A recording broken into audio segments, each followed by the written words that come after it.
يجب أن ألقي على مسامعك قصيدة من الشعر يا بني كي تحفظها. إذا سمعتها مرتين حفظتها يا مولاي. لمرتين فقط. عظيم. وأنت يا أم ليث؟ 3 مرات يا مولاي. عظيم. وأنا أحفظها من مرة واحدة فقط. إذن للشاعر بالدخول. إذن للشاعر بالدخول. السلام على مولاي أمير المؤمنين. عليكم السلام ورحمة الله وبركاته. هل تعرف الشرط يا بني؟ أجل يا أمير المؤمنين، وإني لشاعر فحل. فحل؟ ما فحولتك؟ نظمت قصيدة طويلة. عظيم. فإن كانت من قولك جزيناك عليها، وإن كانت من منقولك لم يكن لك عندنا أي شيء. إنها لي. عظيم. هات أسمعنا. إن الخلافة مذ كانت ومذ بدأت مرسومة بفتى من آل عباس، إذا انقضى عمر هذا قام ذا خلفا، فلاحت الشمس وامتدت على الناس، فقل لمن يرتجيها وغيرهم سفها، فقل لمن يرتجيها وغيرهم سفها، لو شئت روحت كرب الظن بالياس. كفى كفى يا بني. هذه قصيدة لابن الرداد وأنا أحفظها منذ زمن. إن الخلافة مذ كانت ومذ بدأت مرسومة بفتى من آل عباس، إذا انقضى عمر هذا قام ذا خلفا، فلاحت الشمس وامتدت على الناس، فقل لمن يرتجيها وغيرهم سفها، لو شئت روحت كرب الظن بالياس. سبحان الله يا مولاي، يتشابه من الشعر البيت والبيتين، أما قصيدة كاملة أقسم لك يا مولاي. لا تقسم لا تقسم يا بني، لا تقسم. لدي من يشهد على هذا. يا غلام.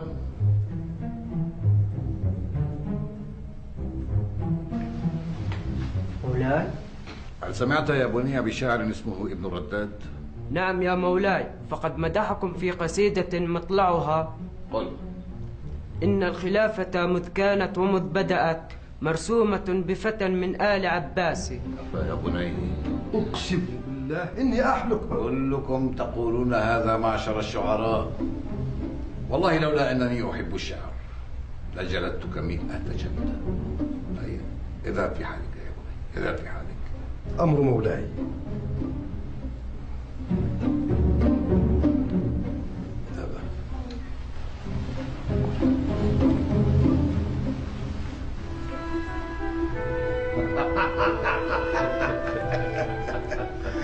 والله لقد قال قصيدة جميلة.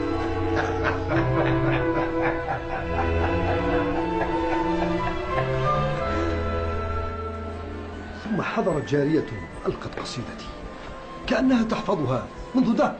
عجيب، أيمكن أن تكون قد حفظتها من دون قصد وحسبتها لنفسك؟ لست أدري. كل ما أعرفه أنني نظمت قصيدة حفظت قبل أن أنظمها. ها هو الأصمعي. السلام عليكما. وعليكم السلام ورحمة الله وبركاته. ما بكم أيها الأخوان؟ أمر عجيب غريب. خيرا إن شاء الله. ننظم قصائدنا من بليات أفكارنا وخليجات مشاعرنا، ونكتشف بعدها أن 3 يحفظونها عن ظهر قلب. 3 يا أصمعي، 3. وأين حدث هذا؟ في بلاط أمير المؤمنين. في بلاط أمير المؤمنين؟ أجل. لابد أن في الأمر نقشا وحيلة. السلام عليكم. وعليكم السلام. أفكر أن باب يا مولاي. هل يعرف الشرط؟ نعم، علمته بالشرط يا مولاي.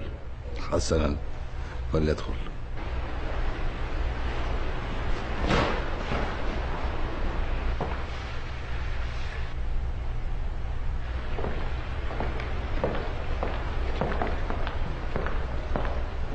الشاعر الأصمعي يا أمير المؤمنين. السلام على مولاي أمير المؤمنين. وعليكم السلام ورحمة الله وبركاته. أهلا بالأصمعي. هل تعرف الشرط؟ نعم يا أمير المؤمنين، تماما كما أعرف الجائزة. وزن ما كتبت عليه ذهبا. هذا إذا كانت لك. هات يا أصمعي. هات يا سمعنا.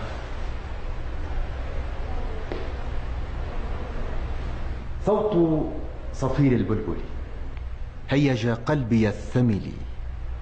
الماء والزهر معا مع زهر لحظ المقل. وأنت يا سيد لي وسيدي وموللي.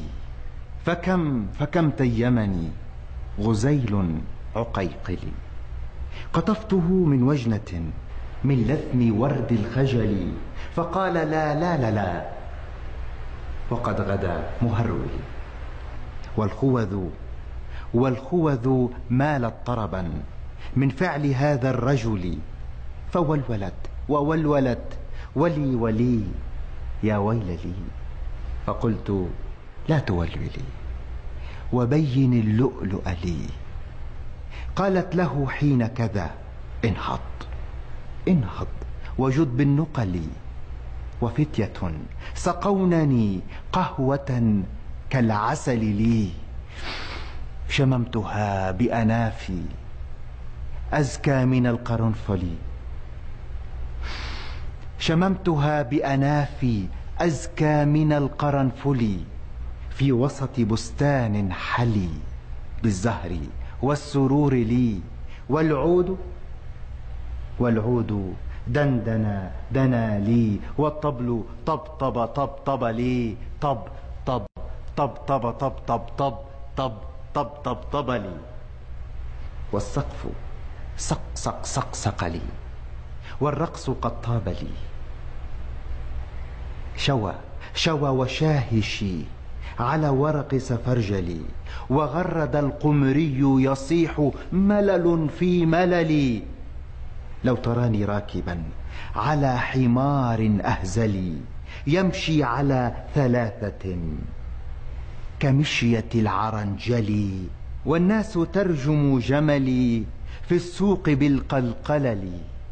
والكل كعكع خلفي ومن حويللي.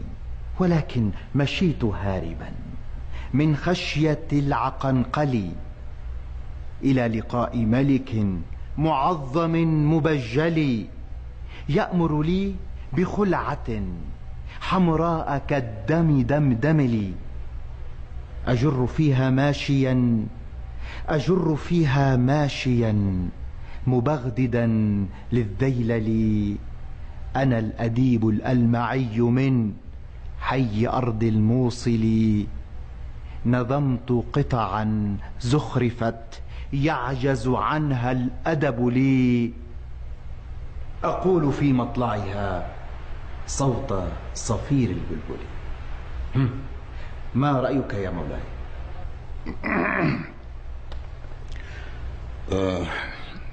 رأيي في ماذا؟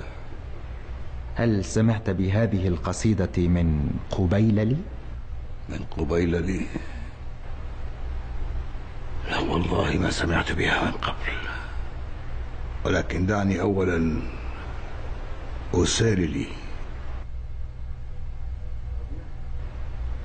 يا ربيع. نعم يا مولاي. الغلام والجارية في الحال يا مولاي.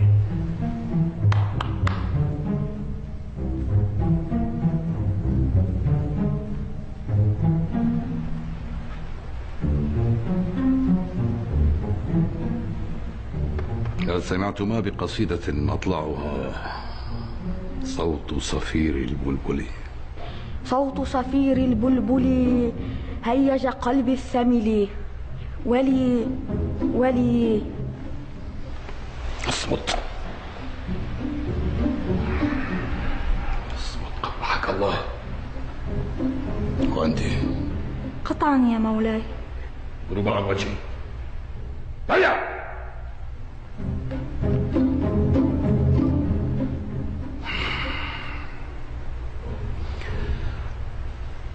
هات يا أصمعي، هات قصيدتك حتى نعطيك وزن ما كتبت عليها ذهبا.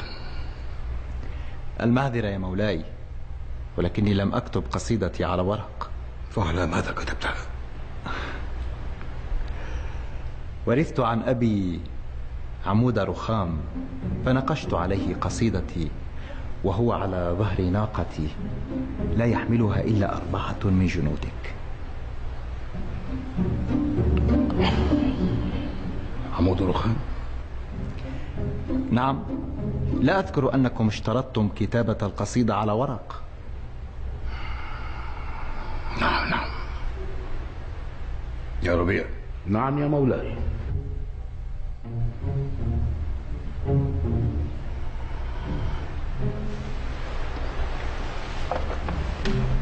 أعطي الأصمعي وزن ما كتب عليه قصيدته ذهبا.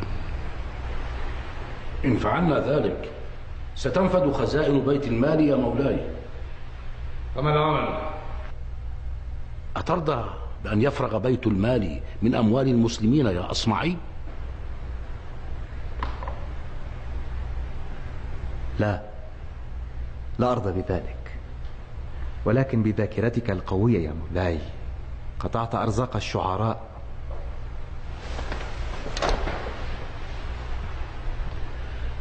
فماذا إذن؟ أتنازل عن حقي يا مولاي، ولكن بشرط واحد: أن تعطي الشعراء حقهم في قولهم ومنقولهم.